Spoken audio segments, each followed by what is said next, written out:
As somebody who's absolutely in love with making friendship bracelets, one thing I've noticed is the general belief around them is that they're associated with childhood, summer camp, and actually in recent years, Taylor Swift. But with these associations, we tend to believe, oh, I could never be a friendship bracelet maker. I'm too old. I didn't learn that as a kid. And it kind of gets skipped over, even though it's really fun and really cool. So today I'm going to be proving that you can be any age and learn how to make a friendship bracelet by teaching you how to make this bracelet called a candy stripe. So first I'm going to be going over the materials we need. Then I'll be going over how to set the project up and do the knotting process. And last, I will be teaching you how to put it on your wrist. But to get to that step, we should probably start with materials. So the first material, and probably one of the most important, is the actual base, which is embroidery floss. You can find this on Amazon or at any craft store, really. I would say the quality doesn't really matter unless you typically struggle with projects like these. Then you might want to buy higher quality because it'll be less thready and easier to work with.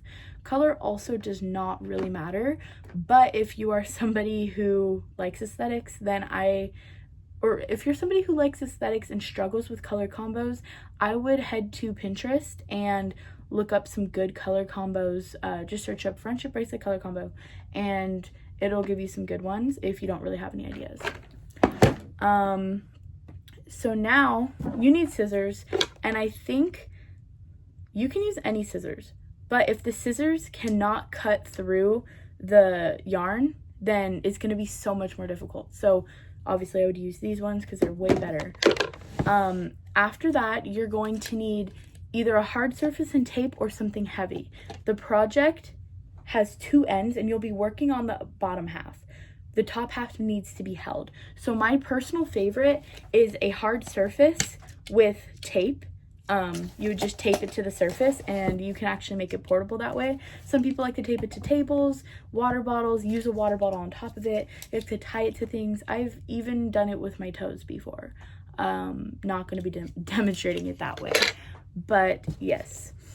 Okay, and then the last thing that you might need, this is completely optional, it depends on what kind of person you are, but a thumbtack or something sharp and pointy like this to unpick your mistakes. If you're somebody who will just keep going, if it's a small mistake, you're fine. If you're somebody who's more likely to cut the project and restart, you're fine. If you're like me, I love to unpick my projects and redo the little mistakes, so that'll come in handy for you. Okay, so to set up the yarn and knot, you're gonna pick your colors. I started out with 5 and I will be demonstrating you with 5 because I feel like that's the golden number, but you can do however many you want. Just keep in mind, the more colors you use, the wider it will be and the longer it'll take. So I think 5 is a good place to start. I start by matching up the tips of the yarn like this and kind of going like that. And then once you have them all matched up, you're going to measure to about half your wingspan. So these are all my things matched up. Like half your wingspan. So your wingspan is your arms, like that. So half it would just be to your chest. And you can kind of gauge, but what you're gonna do is go 3 down. 3 inches, about 3 or 4, maybe 4 fingers down, and you're gonna tie a knot. This will be the top of our project, okay? So keep in mind how much yarn you want left over to tie it onto your actual wrist. And then do the half wingspan thing and grab your scissors and cut it off. See how much easier that is? Okay, so now you don't really need any more yarn because all the yarn in this little area is what we're going to be using for our project. Then you're going to take your hard surface and you're going to tape it down, or however you plan on tying your project down. That's what you will do right now. So I'm going to tape it to this book. Okay, so now what you're going to do is sprawl all of your strings out in the order you'd like to see them appear. Okay? Sprawl them all out. I don't really care too much for the order, but I know there are some people who will like to do certain patterns or they like to do rainbows, so it really does matter to them. So now what you're gonna do is, I'm gonna demonstrate it up here. Ready? You're going to make a 4, okay? And when I say make a 4, I mean do this. These are your strings. You're going to cross it over like that, so it looks like a 4. Oh, wow. Do you see how it looks like a 4? Kinda? And then you're going to take this and you're gonna pull it through and pull it up, okay? It's a little confusing. I might put a demonstration on screen, I don't know. Anyways, so you're gonna do that, but you're gonna make sure to knot it twice. That is very key here, okay? Knot it twice, and whatever the first color you used was, the one on the very left, you're going to continue doing that with every single strand, okay? You're just gonna go throughout the whole thing. Continue and continue and continue, okay? Then you're going to, afterwards, when you're done with that, you're just gonna keep doing that with the first one on the left throughout all the rows, okay? Ooh, sorry. So, after you're done with that and it's to your desired length, you're gonna keep measuring it around your wrist, okay?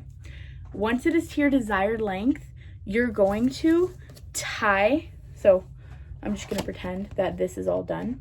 You're going to tie a knot using all of the strings right here, okay? Let me make it a little shorter. Okay, you're gonna tie a knot like that, okay? And then it's totally up to you whether or not you braid it or not. At these ends, I won't be demonstrating it because I'm running out of time, but then when you put on your wrist like this, you're going to tie.